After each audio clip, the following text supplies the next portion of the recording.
अच्छा डॉक्टर साहब ये भी दसो कि दोवां मुमालिक जंग नहीं चाहते, वाजे हो चुका है। ईरान कह रहा असी जंग नहीं लड़नी और अमरीका भी कह रहा जंग नहीं लड़नी, लेकिन जंग बंदी का एक मामला लबनान वाला भी है जिहदे इसराइल जिहड़ा वो जंग बंदी के बावजूद सदर ट्रंप के मना करने के बावजूद उत्थे हमले भी कर रहा है। क्या लग रहा है इसराइल स्पॉयलर का किरदार तो अदा कर रहा है?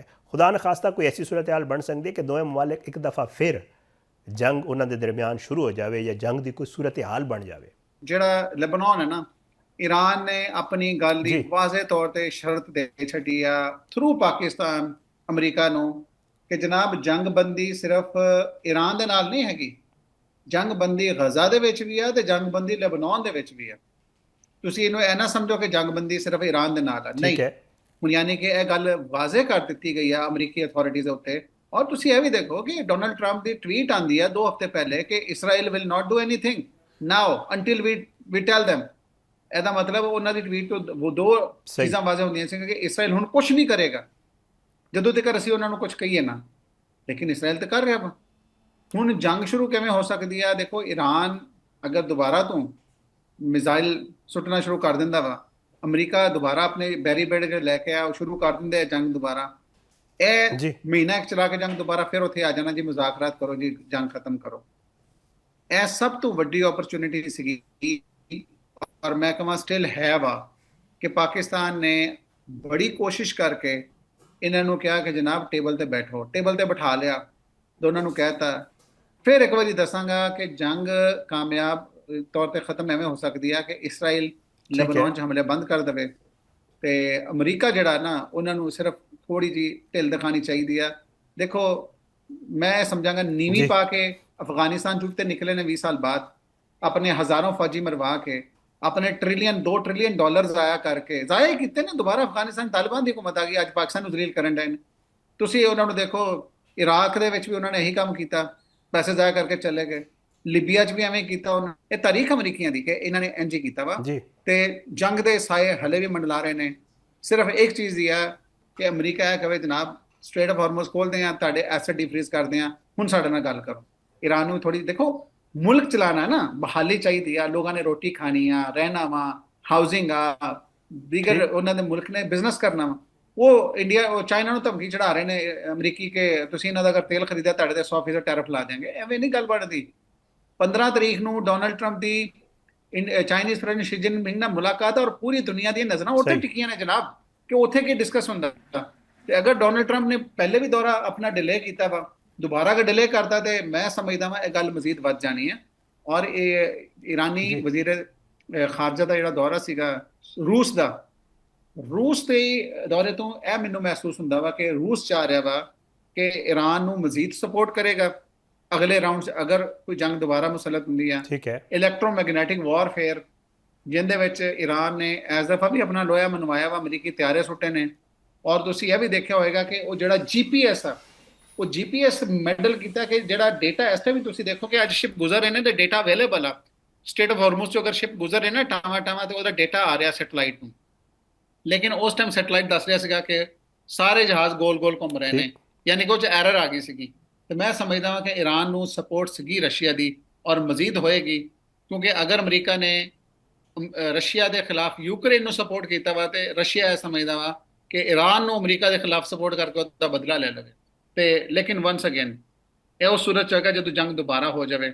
ਮੈਂ ਸਮਝਦਾ ਹਾਂ ਕਿ ਜੰਗ ਕਿਸੇ ਚੀਜ਼ ਦਾ ਹੱਲ ਨਹੀਂ। जी ਵਨਸ ਅਗੇਨ ਟਰੰਪ ਐਡਮਿਨਿਸਟ੍ਰੇਸ਼ਨ ਨੂੰ ਥੋੜੀ ਜਿਹੀ ਲਚਕ ਦਿਖਾਣੀ ਪਏਗੀ, ਕਿਉਂਕਿ ਈਰਾਨ ਨੇ ਜੰਗ ਨਹੀਂ ਛੇੜੀ, ਈਰਾਨ ਨੇ ਸਿਰਫ ਦਿਫਾ ਕੀਤਾ ਵਾ। ਇਸ ਚੀਜ਼ ਨੂੰ ਸਮਝਣ ਦੀ ਜ਼ਰੂਰਤ ਹੈ। ਤੁਸੀਂ ਆਪੇ रूस के दौरे का जिक्र कर दिता और पिछला मैं ये चाह रहा कि रूस का दौरा अब्बास अरागची का और वो रूस ने खुलेआम कह देना कि जी जोड़ा असी सालसी वास्ते भी तैयार हाँ और असी स्ट्रैटेजिक पार्टनर भी है जहरी गल है वो ईरान दे। तो ये दसो कि अगर कोई सिचुएशन खुदा न खास्ता दोबारा एस्कलेट होती है, कोई ऐसी सूरत हाल बनती है, लग रहा है कि रूस जो खुल के सामने आने के कोई चांसेस ने, या रूस इस तरह ही जी उन्होंने एक स्ट्रैटेजी है कि ठीक है वो पिछे को ही जो ईरान की मदद करते रहेंगे? ਤੁਹਾਨੂੰ क्या नज़र आ रहा है डॉक्टर साहब? ਨਹੀਂ, ਖੁੱਲ ਕੇ ਨਹੀਂ ਆਏਗਾ। ਦੇਖੋ, ਸਫਾਰਤਕਾਰੀ ਦੀ ਦੁਨੀਆ ਦੇ जी ਵਿੱਚ ਨਾ ਇੱਕ ਹੁੰਦਾ ਕੌਨਫਲਿਕਟ ਦੀ ਪਾਰਟੀ ਬਣ ਜਾਣਾ। ਤੁਸੀਂ ਇਹ ਵੇਖਿਆ ਵਾ ਕਿ ਯੂਰਪ ਨੇ ਜੰਗ ਨਹੀਂ ਕੀਤੀ ਰਸ਼ੀਆ ਦੇ ਨਾਲ, ਜੰਗ ਯੂਕਰੇਨ ਨੇ ਕੀਤੀ ਹੈ, ਲੇਕਿਨ ਸਾਰਾ ਪੈਸਾ ਔਰ ਤੋਂ ਇਲਾਵਾ ਵੈਪਨਰੀ ਜਿਹੜੇ ਮਿਲ ਰਹੇ ਨੇ ठीक है। ਹਥਿਆਰ, ਔਰ ਤੋਂ ਇਲਾਵਾ ਸਟ੍ਰੈਟੇਜਿਕ ਫੋਰਸਸ ਔਰ ਤੋਂ ਇਲਾਵਾ ਜਿਹੜੀ ਸਾਈਬਰ ਦੀ ਕਮਾਂਡ, ਸਾਰਾ ਕੁਝ ਉਹ ਯੂਰਪ ਨੂੰ ਜਾ ਰਿਹਾ। ਯੂਰਪ ਪਾਰਟੀ ਨਹੀਂ ਬਣਿਆ ਕੌਨਫਲਿਕਟ, ਤੇ ਰਸ਼ੀਆ ਵੀ ਪਾਰਟੀ ਨਹੀਂ ਬਣੇਗਾ ਕੌਨਫਲਿਕਟ। ਇਹ ਤਾਂ ਮੈਂ ਵਾਜ਼ੇ ਕਹਿ ਸਕਦਾ, ਕਿਉਂਕਿ ਮੈਨੂੰ ਰਸ਼ੀਅਨ ਲੀਡਰਸ਼ਿਪ ਜਾਂ ਜਿਹੜੇ ਉਹਨਾਂ ਦੀ ਅਪਰੋਚ ਮੈਂ ਸਟੱਡੀ ਵੀ ਕੀਤੀ ਆ, ਮੈਨੂੰ ਪਤਾ ਵੀ ਆ ਰਸ਼ੀਆ ਕੀ ਕਰੇਗਾ। ਸੈਟੇਲਾਈਟ ਇਮੇਜਰੀ, ਸਟ੍ਰੈਟੇਜਿਕ ਕਮਿਊਨੀਕੇਸ਼ਨ ਜਾਂ ਦੀਗਰ ਚੀਜ਼ਾਂ ਦੇ ਉੱਤੇ ਅਮਰੀਕਾ ਦੇ ਜਿਹੜੇ ਐਸਟ ਪਏ ਨੇ ਉਹਦੇ ਵਿੱਚ ਡੇਟਾ ਸ਼ੇਅਰਿੰਗ, ਜਿਵੇਂ ਦੇਖੋ ਬੜੀ ਕਾਮਨ ਚੀਜ਼ ਹੋ ਗਈ ਹੈ। ਅਮਰੀਕਾ ਨੇ ਇੰਡੀਆ ਨੂੰ ਕਿੰਨਾ ਡੇਟਾ ਦਿੱਤਾ ਵਾ, ਬਿਕਾ ਬੇਸਿਕ ਐਕਸਚੇਂਜਿੰਗ ਕਮਿਊਨੀਕੇਸ਼ਨ, ਉਹ ਵੀ ਪਾਕਿਸਤਾਨ ਦੇ ਖਿਲਾਫ ਇੰਡੀਆ ਯੂਜ਼ ਕਰਦਾ। ਕੌਮਕਾਸਾ, ਲੈਮੋਵਾ, ਜਿੰਨੇ ਜਿਹੜੇ ਐਗਰੀਮੈਂਟ ਨੇ ਉਹ ਇੰਡੀਆ ਨੇ ਅਮਰੀਕਾ ਨਾਲ ਕੀਤੇ ਨੇ ਕਿ ਉਹਨਾਂ ਦਾ ਡੇਟਾ ਲੈ ਸਕੇ, ਉਹਨਾਂ ਦੀ ਹੈਲਪ ਲੈ ਸਕੇ ਸਾਰੇ ਜੰਗ ਦੇ ਵਿੱਚ, ਵਾਰਫੇਅਰ ਦੇ ਵਿੱਚ। ਐਵੇਂ ਹੀ ਗੱਲ ਹੁੰਦੀ ਆ ਕਿ ਰੂਸ ਅਗਰ ਈਰਾਨ ਨੂੰ ਸਪੋਰਟ ਕਰੇਗਾ ਤੇ ਉਹ ਕਮਿਊਨੀਕੇਸ਼ਨ ਦੇ ਵਿੱਚ ਸਪੋਰਟ ਕਰੇਗਾ। ਜਿਹੜੀ ਕੀ ਹੈਗੀ ਕਮਿਊਨੀਕੇਸ਼ਨ, ਮੁਰਾਦ ਨੈਵੀਗੇਸ਼ਨ ਕਿੱਥੇ ਹੋ ਰਹੀ, ਜਹਾਜ਼ ਕਿੱਥੇ ਨੇ, ਟਾਰਗੇਟ ਕਿੱਥੇ ਨੇ, ਠੀਕ ਹੈ, ਮਿਜ਼ਾਈਲ ਅਗਰ ਉਦੋਂ ਫਾਇਰ ਹੋ ਰਹੇ ਨੇ ਉਹ ਕਿੱਥੋਂ ਆ ਰਹੇ ਨੇ, ਉਹਨਾਂ ਨੂੰ ਲੋਕੇਟ ਕਿਵੇਂ ਕਰਨਾ, ਇਹ ਡਿਫੈਂਸ ਸਿਸਟਮ ਉਹ ਇਹਨਾਂ ਦਾ ਕਿਵੇਂ ਦੁਬਾਰਾ ਤੋਂ ਫਾਲ ਕਰਨਾ ਜੀ, ਐਵੇਂ ਦੀ ਸਪੋਰਟ ਹੋਏਗੀ। ਰੂਸ ਐਵੇਂ ਖੁੱਲ ਕੇ ਅੱਗੇ ਆ ਜਾਵੇ ਉਹ ਨਹੀਂ ਆਏਗਾ, ਐਵੇਂ ਵਰਬਲੀ ਦੱਸਦਾ ਰਹੇਗਾ ਕਿ ਜਨਾਬ ਸਾਡੀ ਸਪੋਰਟ ਤੁਹਾਡੇ ਨਾਲ ਆ, ਐਵੇਂ ਹੀ ਹੋਏਗਾ। ਔਰ ਸਪੋਰਟ ਕਰਦੇ ਵੀ ਨੇ, ਇਹ ਹੋਏਗਾ। ਲੇਕਿਨ ਮੈਂ ਇਹ ਸਮਝਦਾ ਵਾਂ ਈਰਾਨ ਬੜੇ ਸਿਆਣੇ ਲੋਕ ਨੇ, ਉਹਨਾਂ ਨੂੰ ਪਤਾ ਵਾ ਕਿ ਇਹ ਉਹਨਾਂ ਦੇ ਕੋਲ ਵਕਤ ਆ। ਅਗਰ ਉਹਨਾਂ ਨੇ ਇਸ ਟਾਈਮ ਅਮਰੀਕਾ ਦੀ ਕੋਲੋਂ ਇਹ ਸ਼ਰਤਾਂ ਨਾ ਮਨਵਾਈਆਂ, ਇਹ ਮਸਲਾ ਦੁਬਾਰਾ ਸ਼ੁਰੂ ਹੋਣਾ ਵਾ। ਹੁਣ ਨਹੀਂ ਹੋਏਗਾ, ਅਗਲੇ 10 ਸਾਲ ਨੂੰ ਹੋ ਜਾਏਗਾ। ਤੁਸੀਂ ਇਹ ਦੇਖੋ ਕਿ ਪਿਛਲੇ ਸਾਲ ਜਿਹੜੀ ਜੰਗ ਹੋਈ ਸੀਗੀ, ਜਿਹਨੂੰ 12 ਡੇ ਵਾਰ ਕਹਿੰਦੇ ਨੇ, ਈਰਾਨ ਨੇ ਮਲਟੀਪਲ ਸਟੇਟਮੈਂਟਸ ਦਿੱਤੀਆਂ ਨੇ ਕਿ ਸਾਨੂੰ ਪਤਾ ਸੀਗਾ ਜੰਗ ਦੁਬਾਰਾ ਹੋਣੀ ਹੈ, ਲੇਕਿਨ ਮੁਜ਼ਾਕਰਾ ਦੀ ਸ਼ਰਤ, ਸਭ ਤੋਂ ਵੱਡੀ ਸ਼ਰਤ ਵਾਲਾ ਕੀ ਹੈ, ਇਹ ਸੀਜ਼ ਫਾਇਰ ਨਹੀਂਗਾ, ਉਹ ਹੈਗਾ ਵਾ ਮੁਸਤਕਿਲ ਜੰਗਬੰਦੀ। ਮੁਸਤਕਿਲ ਜੰਗਬੰਦੀ ਦਾ ਮਤਲਬ ਕੀ ਹੈ ਜਨਾਬ, ਸਾਨੂੰ ਗਾਰੰਟੀ ਚਾਹੀਦੀ ਹੈ ਤੁਸੀਂ ਫਿਊਚਰ ਤੁਹਾਨੂੰ ਦੁਬਾਰਾ ਅਟੈਕ ਨਹੀਂ ਕਰੋਗੇ ਕਿ ਅਸੀਂ ਤਾਂ ਕੁਝ ਕੀਤਾ ਨਹੀਂਗਾ। ਦੇਖੋ ਦੁੱਖ ਦੀ ਗੱਲ ਇਹ ਵਾ, ਦੁਨੀਆ ਦੇ ਵਿੱਚ ਇਸਰਾਈਲ ਦੇ ਕੋਲ ਵੀ ਨਿਊਕਲੀਅਰ ਹਥਿਆਰ ਨੇ, ਤੇ ਉਹ ਜਿਹੜੇ ਹੈਗੇ ਨੇ ਇੰਟਰਨੈਸ਼ਨਲ ਐਟਮਿਕ ਐਨਰਜੀ ਏਜੰਸੀ, ਉਹ ਉਹਨਾਂ ਤੇ ਕਿਉਂ ਨਹੀਂ ਗੱਲ ਕਰਦੇ। ਅਕਵਾਮ ਮੁਤਹਿਦਾ ਦੇ ਜਿਹੜੇ ਸੈਕਟਰੀ ਜਨਰਲ ਨੇ ਅੰਤੋਨੀਓ ਗੁਤਰਸ ਬੋਲ ਰਹੇ ਸੀਗੇ ਕੱਲ, ਕਾਫੀ ਸਟੇਟਮੈਂਟਾਂ ਦੇ ਰਹੇ ਸੀਗੇ, ਉਹ ਇਸਰਾਈਲ ਤੇ ਕਿਉਂ ਨਹੀਂ ਗੱਲ ਕਰਦੇ ਕਿ ਲੈਬਨਾਨ 'ਚ ਕਿੰਨੇ ਬੰਦੇ ਮਾਰ ਛੱਡੇ ਨੇ।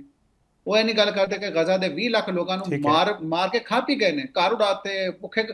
ਦੇਖੋ ਉਹ ਜਿਹੜੇ ਲੋਕ ਜਿਹੜੇ ਆਪਣੇ ਘਰਾਂ 'ਚ ਵਸ ਰਹੇ ਸੀਗੇ ਉਸ ਟਾਈਮ, ਉਹਨਾਂ ਨੂੰ ਖਾਣਾ ਵੀ ਮੰਗ ਕੇ ਖਾਣਾ ਪੈ ਰਿਹਾ। ਦੁੱਖ ਤੇ ਇਸ ਚੀਜ਼ ਦਾ ਆਉਂਦਾ ਵਾ ਕਿ ਦੁਨੀਆ ਦਾ ਜਿਹੜਾ ਦੋਗਲਾਪਨ ਆ, ਇਹ ਜਿਹੜੇ ਵੱਡੇ ਵੱਡੇ ਅਦਾਰੇ ਨੇ, ਇਹਨਾਂ ਦਾ ਦੋਗਲਾਪਨ ਇਹ ਵਾ ਕਿ ਇਹਨਾਂ ਨੇ ਸਿਰਫ ਇੱਕ ਚੀਜ਼ ਤੇ ਪ੍ਰੈਸ਼ਰਾਈਜ਼ ਕੀਤਾ ਕਿ ਇਹਨਾਂ ਦਾ ਨਿਊਕਲੀਅਰ ਹਥਿਆਰ ਨਾ ਕਾਬਲੇ ਕਬੂਲ। ਵੀ ਠੀਕ ਹੈ, ਨਾ ਕਾਬਲੇ ਕਬੂਲ, ਇਨਸਾਫ ਤੇ ਕਰੋ। ਜਿਨ੍ਹਾਂ ਦੇ ਕੋਲ ਹੈਗੇ ਨੇ ਉਹਨਾਂ ਨੂੰ ਕਹੋ, ਉਹਨਾਂ ਨੂੰ ਵੀ ਤੁਸੀਂ ਵੀ ਜਨਾਬ ਆਪਣੇ ਨਿਊਕਲੀਅਰ ਫੈਸਿਲਿਟੀਜ਼ ਖੋਲੋ, ਤਾਂ ਕਿ ਦੇਖੀਏ ਤੁਹਾਡੇ ਕੋਲ ਕਿਹੜੇ ਹਥਿਆਰ ਨੇ। ਅਗਰ ਹੈ ਨਹੀਂ, ਉਹਨਾਂ ਨੇ ਡਿਕਲੇਅਰ ਨਹੀਂ ਕੀਤੇ ਹੋਏ, ਲੇਕਿਨ ਉਹਨਾਂ ਨੂੰ ਫਿਰ ਡਿਕਲੇਅਰ ਕਰਨੇ ਪੈਣਗੇ, ਉਸ ਤੇ ਵੀ ਡਿਬੇਟ ਸ਼ੁਰੂ ਹੋ ਜਾਏਗੀ। ਤੇ ਮੈਂ ਸਮਝਦਾ ਜਨਾਬ ਇੰਟਰਨੈਸ਼ਨਲ ਸਿਸਟਮ ਜਿਹੜਾ ਜੰਗੇ ਅਜ਼ੀਮ ਦੋਮ ਤੋਂ ਬਾਅਦ ਆਇਆ ਸੀਗਾ, ਇਹ ਇਸ ਟਾਈਮ ਬਿਲਕੁਲ ਫਲॉप ਹੋ ਗਿਆ। ਇਸ ਟਾਈਮ ਆ ਕੇ 2026 ਫਲॉप ਹੋਇਆ, ਬੇਤਹਾਸ਼ਾ ਲੋਕਾਂ ਦੀ ਮੌਤ ਹੋ ਰਹੀ ਹੈ। ਅਮਰੀਕਾ ਦਾ ਦਿਲ ਕਰਦਾ ਜਿਸ ਤੇ ਜਾ ਕੇ ਬੰਬ ਸੁੱਟਦਾ ਵਾ ਤੇ ਕਹਿੰਦਾ ਅਸੀਂ ਹੋਰ ਬੰਦੇ ਮਾਰ ਦਿਆਂਗੇ। ਅਮਰੀਕਾ ਦੇ ਜਿਹੜੇ ਵਜ਼ੀਰ ਦਿਫਾ ਨੇ ਪੀਟ ਹੈਗਜ਼ੈਟ, ਉਹਨਾਂ ਦੀਆਂ ਸਟੇਟਮੈਂਟ ਸੁਣੋ ਕਿ ਮੈਨੂੰ ਦੇਖ ਕੇ ਪਰੇਸ਼ਾਨੀ ਲੱਗਦੀ ਹੈ ਜਨਾਬ। ਅਸੀਂ ਤੇ 20 ਸਾਲ ਡਿਫਰੈਂਟ ਅਦਾਰਿਆਂ 'ਚ ਪੜ੍ਹਾਉਂਦੇ ਰਹੇ, ਜੰਗ ਦੇ ਅਸੂਲ ਵੀ ਪੜ੍ਹਾਏ ਨੇ, ਕੋਈ ਅਸੂਲ ਕਿਸੇ ਕੰਮ ਦਾ ਨਹੀਂ ਆ ਰਿਹਾ। ਸਾਰੇ ਲੋਕ ਬਿਲਕੁਲ ਜਿਵੇਂ ਵਾਰ ਕ੍ਰਿਮੀਨਲਸ ਹੁੰਦੇ ਨੇ ਨਾ, ਲੋਕਾਂ ਨੂੰ ਮਾਰਨਾ, ਬਸ ਮਾਰ ਦੇਣਾ ਇਹਨਾਂ ਨੂੰ, ਉਡਾ ਦੇਣਾ ਇਹਨਾਂ ਨੂੰ, ਐਵੇਂ ਨਹੀਂ ਹੁੰਦਾ ਜਨਾਬ। ਅਸੀਂ ਮੁਹੱਜ਼ਬ ਕੌਮ ਆ ਪੂਰੀ ਦੁਨੀਆ ਦੇ ਵਿੱਚ, ਤਮਾਮ ਮਮਾਲਿਕ ਇੱਕ ਉਹਨਾਂ ਨੂੰ ਤਹਿਜ਼ੀਬ ਦੇ ਦਾਇਰੇ 'ਚ ਰਹਿਣਾ ਪੈਂਦਾ ਵਾ। ਕੋਈ ਕਿਸੇ ਕੋ ਕੋਈ ਰਾਈਟ ਨਹੀਂ ਹੈ ਕਿਸੇ ਨੂੰ ਮਾਰ ਸਕੇ। ਕੋਈ ਅਗਰ ਬੰਦਾ ਕਿਸੇ ਦੀ ਜਾਨ ਵੀ ਲੈ ਲੇ ਤਾਂ ਉਹਨੂੰ ਜੇਲ੍ਹ 'ਚ ਰੱਖ ਕੇ ਉਹਦੀ ਕਰੈਕਸ਼ਨ ਕੀਤੀ ਜਾਂਦੀ। ਜੇਲ੍ਹ 'ਚ ਰੱਖਣ ਦਾ ਨਹੀਂ ਮਤਲਬ ਹੁੰਦਾ ਕਿ ਉਹਨੂੰ ਮਾਰ ਹੀ ਛੱਡਣਾ। ਐਨੀਵੇਜ਼ ਗੱਲ ਡਿਸਟਰੈਕਟ ਹੋ ਗਈ। ਮੈਂ ਵਾਂਸ ਅਗੇਨ ਕਹਾਂਗਾ ਕਿ ਅਮਰੀਕਾ ਦਾ ਜਿਹੜਾ ਰਵੱਈਆ ਵਾ ਉਹ ਇਸਰਾਈਲ ਨੂੰ ਸਪੋਰਟ ਕਰਨ ਦਾ, ਪਹਿਲੀ ਗੱਲ ਆ ਉਹ ਖਤਮ ਕਰੇ। ਇਸਰਾਈਲ ਨੇ ਜਿੰਨੀਆਂ ਜੰਗਾਂ ਇਸ ਖਿੱਤੇ 'ਚ ਕੀਤੀਆਂ ਨੇ ਪਹਿਲੇ ਵੀ, ਔਰ ਇਹਨੇ ਹੁਣ ਆਇੰਦਾ ਵੀ ਕਰਨੀਆਂ ਨੇ, ਖਿੱਤੇ ਦੇ ਮਮਾਲਿਕ GCC, ਗਲਫ ਕੋਆਪਰੇਸ਼ਨ ਕਾਉਂਸਲ ਜਾਂ OIC, ਇਹਨਾਂ ਨੂੰ ਮਿਲ ਕੇ ਰੈਜ਼ੋਲੂਸ਼ਨ ਤੈਅ ਕਰਨੀ ਚਾਹੀਦੀ ਹੈ ਕਿ ਇਹਨੂੰ ਲਗਾਮ ਪਾਓ, ਇਹਨਾਂ ਨੂੰ, ਇਹਨਾਂ ਤੇ ਇਕਨੋਮਿਕ ਸੈਂਕਸ਼ਨਸ ਲਾਓ ਜਾਂ ਕੋਈ ਹੋਰ ਇਹਦਾ ਕਰੋ ਹੱਲ, ਕਿਉਂਕਿ ਇਸਰਾਈਲ ਨੇ ਨਹੀਂ ਰੁਕਣਾ। ਉਹ ਨਜ਼ਰਿਆਤੀ ਲੋਕ ਬਣੇ ਨੇ ਸੋ ਕਾਲਡ, ਉਹਨਾਂ ਨੇ ਆਪਣਾ ਗ੍ਰੇਟਰ ਇਜ਼ਰਾਈਲ ਕੋਸ਼ਿਸ਼ ਕਰਨੀ ਹੈ ਕਿ ਉਹ ਹੁਣ ਨਹੀਂ ਤੇ ਅੱਗੇ ਕਰਨ। ਸਾਰਾ ਖਿੱਤਾ ਉਹਨਾਂ ਨੇ ਕਬਜ਼ਾ ਕਰਨਾ ਵਾ। ਇੰਟਰਨੈਸ਼ਨਲ ਮੀਡੀਆ ਵੇਰ ਤੇ ਗੱਲ ਕਰਨ ਲੱਗ ਗਿਆ। ਕਮ ਅਜ਼ ਕਮ ਇਹ ਤੇ ਹੋਇਆ ਕਿ ਪੂਰੀ ਦੁਨੀਆ ਨੂੰ ਇਹ ਪਤਾ ਲੱਗ ਗਿਆ ਕਿ ਗ੍ਰੇਟਰ ਇਜ਼ਰਾਈਲ ਦੇ ਵਿੱਚ ਮਿਥ ਨਹੀਂ ਹੈਗੀ, ਰਿਐਲਿਟੀ ਹੈ।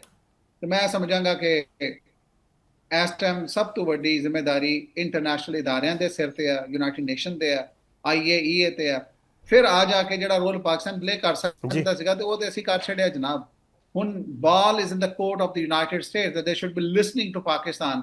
That is why I think that we can reach any solution. Otherwise, मेरा ख्याल है कि we will be struggling again, और we will be back to square one. वहीं से दोबारा बात शुरू हो जाएगी. मैं यही कहूँगा कि ਅਮਰੀਕਾ ਦੇ ਹੱਥ 'ਚ ਕਿ ਇਹਨੂੰ ਫਿਕਸ ਕਰੇ, ਨਹੀਂ ਤਾਂ ਇਹ ਗੱਲ ਦੁਬਾਰਾ ਜੰਗ ਸ਼ੁਰੂ ਹੋ ਜਾਏਗੀ ਤੇ ਦੁਬਾਰਾ ਇੱਥੇ ਇੱਕ ਵਿਸ਼ੇਸ਼ ਸਰਕਲ ਆ ਜਿਸ 'ਚ ਘੁੰਮਦਾ ਰਹਿੰਦਾ ਇਨਸਾਨ, ਉਹ ਦਾਇਰੇ 'ਚੋਂ ਨਿਕਲ ਹੀ ਨਹੀਂ ਸਕਦਾ. ਤੇ ਜੰਗ ਵੀ ਐਵੇਂ ਹੁੰਦਾ ਵਾ, ਤੇ ਜੰਗ 'ਚੋਂ ਨਿਕਲੋਗੇ ਤੇ ਅਮਨ ਦਾ ਰਸਤਾ ਜਿਹੜਾ ਉਹ ਬਿਲਕੁਲ ਸਿੱਧਾ ਵਾ, ਔਰ ਜਿਹੜਾ ਜੰਗ ਦਾ ਰਸਤਾ ਉਹ ਗੋਲ ਆ. ਮਤਲਬ ਉਹਨੇ ਇਨਸਾਨ ਨੂੰ ਉਹ 'ਚ ਘੁੰਮੇ ਰੱਖਣਾ. ਜੰਗ ਤਬਾਹੀ ਤਬਾਹੀ ਤਬਾਹੀ. ਅਮਨ ਦਾ ਰਸਤਾ ਪ੍ਰੋਸਪੈਰਿਟੀ, ਅਮਨ, ਖੁਸ਼ਹਾਲੀ, ਉਹ ਚੂਜ਼ ਕਰਨਾ ਪਏਗਾ.